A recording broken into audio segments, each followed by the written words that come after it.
second part on that question, what is something else you can do to navigate the power struggle phase without going to therapy? I would say learn your top 3 weaknesses.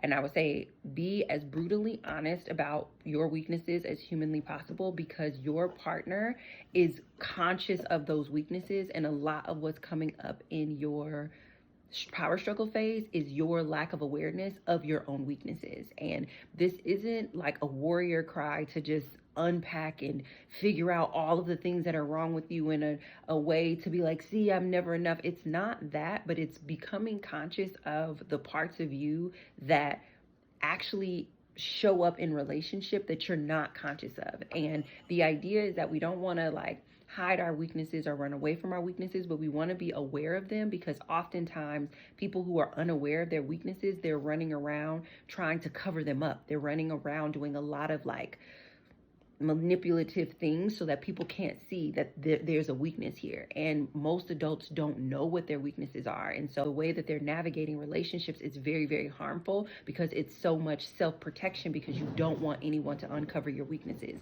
But when you're in relationship with people, the idea is to create a level of emotional safety, physical safety, psychological safety overall, so that your weaknesses can be laid bare and you are still safe.